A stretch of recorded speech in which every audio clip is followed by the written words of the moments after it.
Sir जय Jainendra, Deepnarayan sir प्रणाम sir, Lakhwinder sir सत श्री अकाल जी। राधे राधे सर। रचना मैम जी को, सॉरी, रंजीत मैम जी को भी सत श्री अकाल। और जितने भी हमारे लीडर्स यहाँ पर मौजूद हैं सभी को मेरा प्रणाम, कोटि कोटि नमन। मेरे हमारे अमूल्य सर को भी मेरा कोटि कोटि प्रणाम, कोटि कोटि नमन, सादर अभिवादन। और जितने भी पार्टिसिपेंट्स अभी तक मौजूद हैं और जो उन्होंने आज देखा और सुना, मैं थोड़ा लेट जुड़ पाया था आज मीटिंग में, थोड़ा व्यस्तता थी किसी प्रकार की। तो लेकिन फिर भी मैं जितना सुन पा रहा था अमूल्य सर को, वो जिस कॉन्फिडेंस से और जिस एक्साइटमेंट से बात बोलते हैं कि बहुत कुछ बड़ा होने वाला है, तैयार रहिए, बस थोड़ा सा वेट और थोड़ा सा धैर्य और रखिए, तो कुछ ना कुछ बहुत अच्छा हो ही जाता है। और अमूल सर अक्सर जो बोलते चले आए हैं उसमें कहीं पर भी किसी प्रकार का डाउट 1% भी नहीं है। निश्चित थोड़ा बहुत सिस्टम से जरूर इधर उधर चीजें हो जाती हैं, लेकिन उनको 1% भी डाउट नहीं है कि हाँ क्या हो नहीं हो रहा है, उनको सब दिख रहा है। और वो जो विजनरी पर्सन हमारे साथ में है, हमारे भी विश्वास को बने रहने में और बड़ा उसको बनाए रखने में उनका बहुत बड़ा रोल है। और विश्वास क्या चीज होती है, कैसे काम करती है, इसी पर एक बहुत साधारण सी स्टोरी हमारे इसी कलयुग की है, और ये कहीं ना कहीं थोड़ी बहुत सच्चाई से भी जुड़ी हुई है। एक मेडिकल स्टोर को चलाने वाले व्यक्ति थे, और मेडिकल स्टोर बड़ा था उनका। और उनका लड़का जो कि इंटर पास कर चुका था, उनसे कहा कि अगर तुम कुछ और करना चाहते हो तो कर सकते हो, लेकिन अगर चाहो तो इस बिजनेस को संभालना तो इस बिजनेस को भी संभाल सकते हो। तो वो अपने पिताजी का हाथ बटाने लगा और उसने उसी बिजनेस में उनका हाथ बटाना शुरू कर दिया अच्छे से। बहुत मेहनत करता था लड़का, होनहार था, सब कुछ था, सब सीख साख गया। और पिताजी के ना रहने, मतलब ना रहने, दस दस दुकान पे जब वो नहीं रहते थे, तो उनको कौन सी मेडिसिन कहाँ रखी है क्या नहीं, जो कार्यकर्ता वगैरह रहते थे, बाई चांस अगर सही से काम नहीं कर पाते थे तो खुद उठा के देना, कस्टमर को डील करना देना। और कस्टमर भी बहुत अच्छे से उससे प्रभावित रहते थे, उसकी बातचीत से, उसकी शैली से, उसके व्यवहार से, उनको सबको बहुत अच्छा लगता था। तो सारा सब बिजनेस और अच्छे से रन कर रहा था। और एक समय वो आया कि जब उनको पिताजी का जाने का वक्त आया, बस उस लड़के में सिर्फ और सिर्फ मात्र एक कमी थी। वो कमी थी सिर्फ कि वो भगवान को नहीं मानता था, ईश्वर को नहीं मानता था। और उनके पिताजी जस्ट उसका उल्टा, कुछ भी होता था, कहीं भी रहता था, तो वो ईश्वर को जरूर मानते थे और श्री कृष्ण भगवान के भक्त थे। तो उनका जो दुकान थी वहां भी उनकी मूर्ति रहती थी, विग्रह रहता था, पूजन पाठ अपने हिसाब से करते थे। और जब पिताजी का अंत समय आने को हुआ तो अपने बेटे को एक चीज बोल के गए, तू नहीं मानता है कोई बात नहीं, लेकिन जब कभी भी तू मुसीबत में रहना या संकट में रहना, तब तुझे ईश्वर की ताकत का पता चलेगा, उसके विश्वास का पता चलेगा कि और ईश्वर है, ये तुझे तभी मालूम चलेगा। तो लाइफ में कभी भगवान ना करे, ईश्वर ना करे, तुझे कोई परेशानी का सामना करना पड़े, लेकिन अगर कभी कोई परेशानी आ जाए तो तू उस समय ईश्वर को सच्चे मन से याद करना, वो तुम्हारी मदद जरूर करेगा। तो पिताजी का स्वर्गवास हुआ, चीजें रही, वो दुकान संभालता रहा, जीवन चलता रहा। चूंकि लड़का नहीं ही मानता था, लेकिन वो धूप बत्ती अगरबत्ती वाला बस उनके नौकर चाकर लोग कर दिया करते थे, कभी कभार, कभी हुआ कभी नहीं हुआ, लेकिन वो जीवन अपना चला रहा था। उसके जो यार दोस्त आया करते थे, मिलते मिलाते रहते थे, तो जब कभी दोपहर में या शाम को कभी भी दुकान पे ग्राहक नहीं होते थे, तो उनके साथ में बैठकर वो थोड़ा बहुत ऐसे ही बस आनंद लेने के लिए, कुछ जुआ या नहीं, वो ताश खेलने लगता था। तो तीन दोस्त उनके अक्सर आया करते थे, जो फास्ट फ्रेंड्स होते थे। तो एक दिन ऐसे ही बारिश हो रही थी और वो सारे दोस्त उनके उसमें बैठे हुए थे, शॉप पे ही थे। और जब ग्राहक नहीं आ रहे थे तो वो लोग अपना ऐसे ही ताश खेलने बैठ गए। उसी बारिश में अचानक एक 10-12 साल का लड़का दौड़ता हुआ आया और 100 का नोट उसके हाथ में था। बोला मेरी माँ की तबीयत बहुत खराब है, एक पर्चा लेकर आया, मुझे ये मेडिसिन चाहिए। तो लड़का चूंकि ताश खेल रहा था और अपने उसमें लगा हुआ था, तो उसका मन बिल्कुल नहीं हो रहा था, सुबह से थका हुआ था, बारिश अचानक से होने लगी थी, लेकिन फिर भी ग्राहक ग्राहक होता है। तो उसके दोस्तों ने कहा देखो भाई वो अच्छा आया भीगता भागता, देखो उसको। तो उठ के गया, जैसे ही वो उठा उसने पर्चा हाथ में लिया, पढ़ा, और लाइट चली गई। लाइट चली गई, उसने अपने उसमें उस दिन जो भी था कोई प्रॉब्लम हो गई, इन्वर्टर वगैरह काम नहीं कर पाया, तो उसने मोमबत्ती वगैरह जलाई और तुरंत ही एक शीशी उठाकर उसको पकड़ा दी और वो पैसे उससे ले लिए और फिर से वापस अपना ताश वाश खेलने लगे। करीब 10-5 मिनट बैठ हुआ ही था, लाइट आई आ चुकी थी और इस पूरी प्रक्रिया में शाम हो चुकी थी। तो दुकान जल्दी बढ़ाने का मन हुआ, उसने बोला ठीक है तुम लोग भी घर जाओ, मैं दुकान जल्दी बढ़ा के घर जाना चाहता हूँ, आराम करूंगा। तो ऐसे करने जा रहा था, जैसे ही वो उठा, अचानक से उसने जहां से शीशी उठाई थी उसकी नजर वहां पर गई। तो मालूम चला वहां पर जो शीशी उसने उठा के दी थी, बाई चांस जल्दबाजी में गलती से वहां पर वो एक पॉइजनस चीज जो जानवरों के कीड़े उड़े मारने के लिए रहती है, वो शीशी उठा के उसने दे दी थी गलती से, जल्दबाजी में और अनमने ढंग से जब किया। तो ऐसा ये फर्स्ट टाइम हुआ उसके जीवन में। और जब उसने इस चीज को देखा, वो ताला चाबी उठा रहा था, तो उसको लगा ये कैसा अनर्थ हो गया। ना तो उसे लड़के का घर का पता है, लड़का कहाँ से आया कुछ नहीं पता, और उसे अपनी गलती पर बहुत पछतावा हो रहा था। उसको ये लगा कि ये जो देख के गया है, अगर वो बाई चांस किस पिला पिलू दे गए जो भी है, तो 100% उसकी जो माँ है उसकी डेथ हो जाएगी। अब वो इस बात से, चूंकि लड़का बाकी कोई प्रॉब्लम नहीं थी उसके अंदर, दयावान था, चीजें थी, और अच्छा लड़का था, होनहार था, तो उसको ग्लानि होने लगी अंदर से, ये मुझसे कैसी गलती हो गई आज। और अचानक से उसको ये सब एहसास हो ही रहा था कि उसको अपने पिता की बात याद आई कि अगर कुछ कभी संकट में फंसना तो प्रभु को याद कर लेना। तो वो अपने उसी धूल मिट्टी से भरे हुए श्री कृष्ण भगवान के पास गया, उनको उठाया, झाड़ा पोछा, वापस वहां पे रखा और माथे से लगाया। बोला प्रभु वैसे तो मैंने आज तक आपको नहीं माना सुना, लेकिन पिताजी की बात को याद में रखे आज मैं पहली बार ऐसे धर्म संकट में फंसा हूं, और अगर आप हैं तो मुझे बचाइएगा, ये जो अनर्थ हुआ है वो ना हो पाए। वो देख ये सब कह ही रहा था, अचानक से बस 2 मिनट के लिए वो दुकान में बैठ गया। उसके दोस्त यार भी सब बैठे हुए थे। वो लड़का दौड़ता दौड़ता वापस आया जो शीशी लेकर गया था। तो बोले क्या हुआ? बोले कुछ नहीं, वो एक मैं जा रहा था अपनी धुन में, जल्दी से माता मम्मी के पास में दवा देने के लिए दौड़ता दौड़ता जा रहा था, और सामने से इस बारिश के मौसम में कोई बांसुरी बजाता हुआ इंसान आ रहा था। वो अपनी मस्ती में चला आ रहा था और मैं भी उसको नहीं देख पाया, और मैं भी उसकी बांसुरी सुन ही रहा था, और उसी में उससे मैं टकरा भी गया, और टकराने से वो शीशी टूट गई। तो आज मेरे पास पैसे नहीं है भैया, मेरी माँ की तबीयत बहुत खराब है, मुझे दवा जरूर दे दो।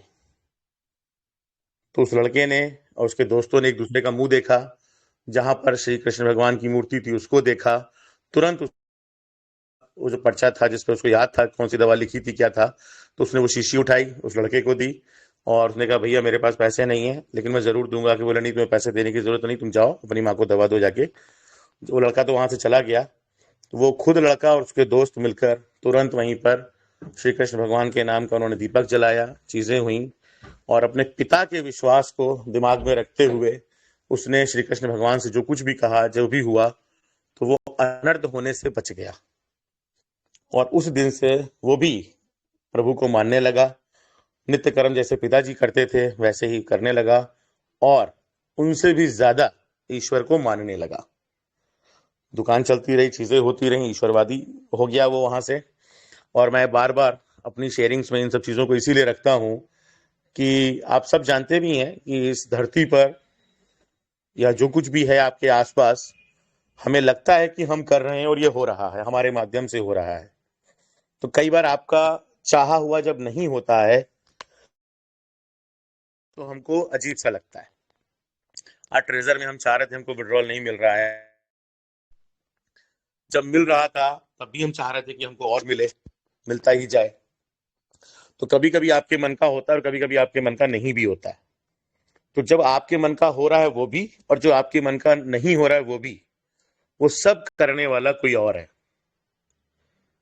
कब ट्रेजर स्टार्ट हुआ, कब ट्रेजर आया, कब भारत में आया, कब किसी व्यक्ति ने, पहले इंसान ने इसको सुना होगा, फिर वो धीरे धीरे करके हम सबकी जिंदगी में आया, और हम सब इस ट्रेजर एनएफटी डिजिटल वेब 3.0 पे जुड़े आके। कौन कहाँ, किसी की अपलाइन नहीं है, कोई किसी का डाउनलाइन नहीं है। इतना खूबसूरत ये मंच बना कि जिसकी कोई कल्पना नहीं कर सकता।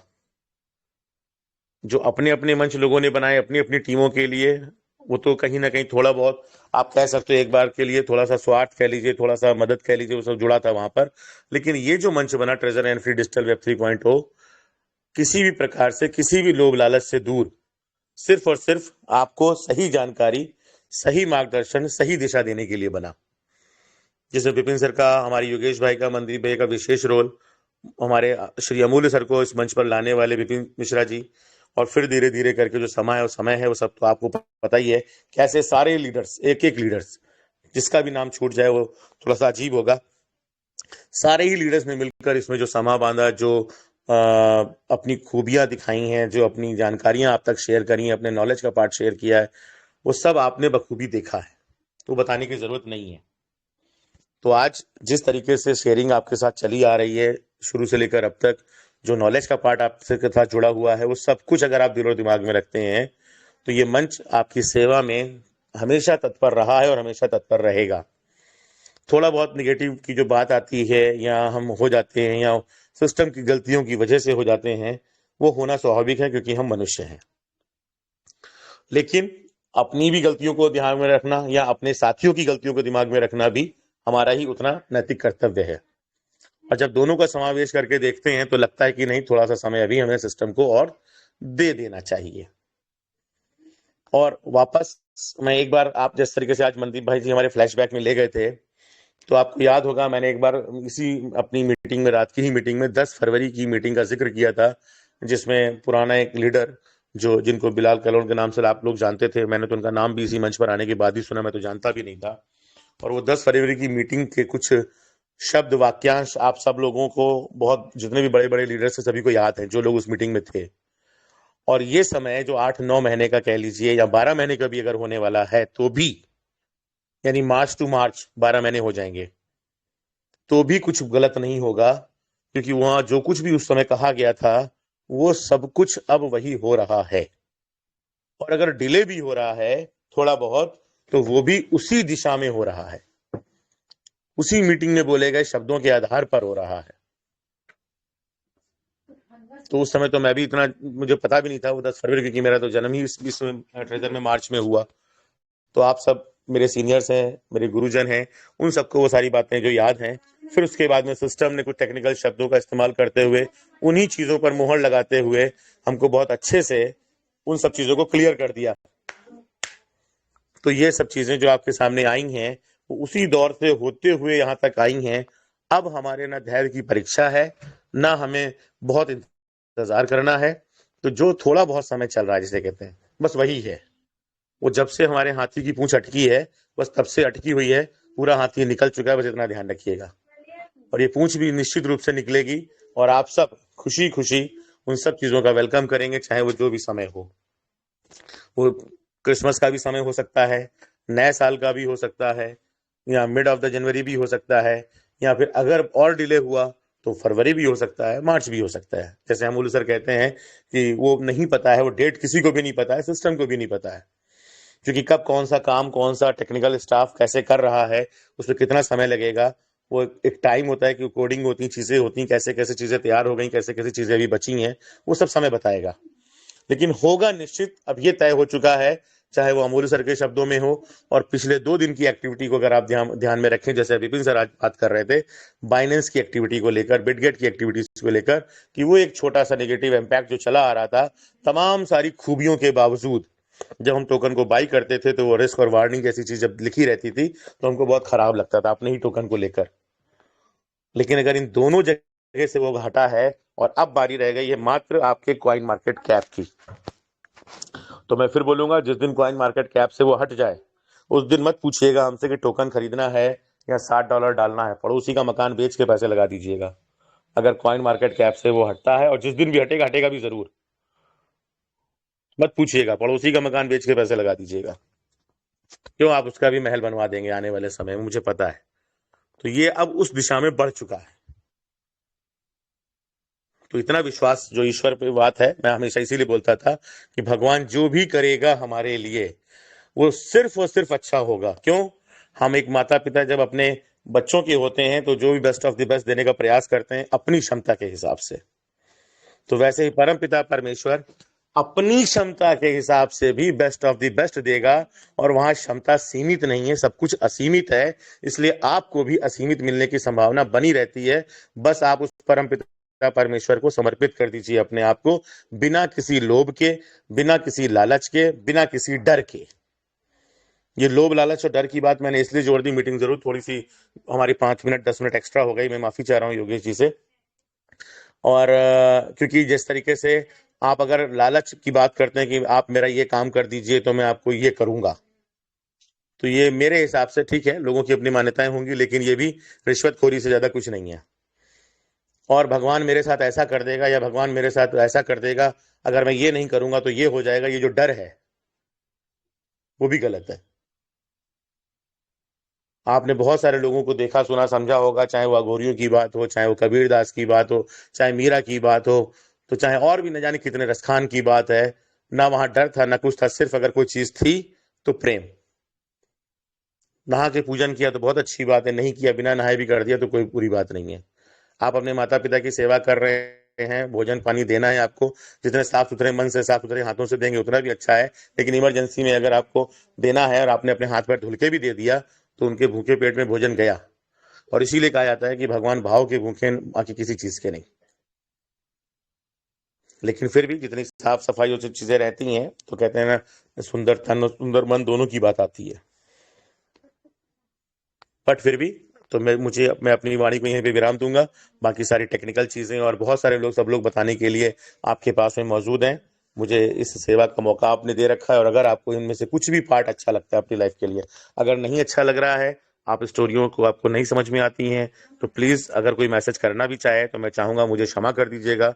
जो समय आपका मैं लेता हूं, अगर आपको लग रहा है वो व्यर्थ है तो उसके लिए क्षमा कर दीजिएगा मुझे। लेकिन मैसेज करके मुझे वो कष्ट देने का प्रयास मत करिएगा, क्योंकि जब आप ईश्वर को लेकर कुछ भी बोलते हैं, कुछ भी इधर उधर की बात करते हैं, तो मुझे बहुत अजीब लगता है। ठीक है। तो बस मैं अपनी वाणी को यहीं से विराम दूंगा, और मैं यही कहूंगा, जितना भरोसा आपने ट्रेजर पे किया उससे कहीं ज्यादा ईश्वर पे करिए। तो दोनों लोग मिलकर या दोनों सिस्टम मिलकर आपके लिए, वो जो ब्रह्मांडीय सिस्टम है वो भी, और जो हमारा भौतिक सिस्टम है वो भी, दोनों मिलकर आपके लिए वो दरवाजे खोल देंगे जो आपकी चाहत है। थैंक यू सो मच, आप सभी का बहुत बहुत धन्यवाद। बहुत बहुत शुभकामनाएं। कल हमारे यहाँ 25 दिसंबर हो जाएगा, तो सभी को, जो मैंने एडवांस में 25 नवंबर को भी एक बार ऐसी शुभकामनाएं आपको दे दी थी अनायास, मतलब मुझे उस दिन लग गया था, क्योंकि दिसंबर दिसंबर की बातें हो रही थी, तो मुझे लग गया 25 नवंबर 25 दिसंबर था। मैंने उस दिन मैरी क्रिसमस बोल दिया था आप सभी को। तो आज से सभी को मैरी क्रिसमस, समय आ चुका है। और आपकी खुशियों का दिन जो सांता क्लॉज पूरी दुनिया को देते हैं, शायद भारत में भी देना शुरू कर दें तो और अच्छी बात है। ठीक है। तो चूंकि वो चीजें हो रही हैं दुनिया में, आपके साथ भी वो सब चीजें होंगी, तो देखते हैं क्या होने वाला है, किस तरीके से हमारे जीवन में खुशियां आएंगी। आप सभी का बहुत बहुत शुक्रिया, बहुत बहुत धन्यवाद। परमात्मा की असीम कृपा आप सभी पर बनी रहे, आपके परिवार पर बनी रहे। आप हमेशा स्वस्थ रहें, मस्त रहें। कल सुबह की मीटिंग में आप सबसे फिर से मुलाकात होगी, तब तक के लिए आप सभी को बहुत बहुत धन्यवाद।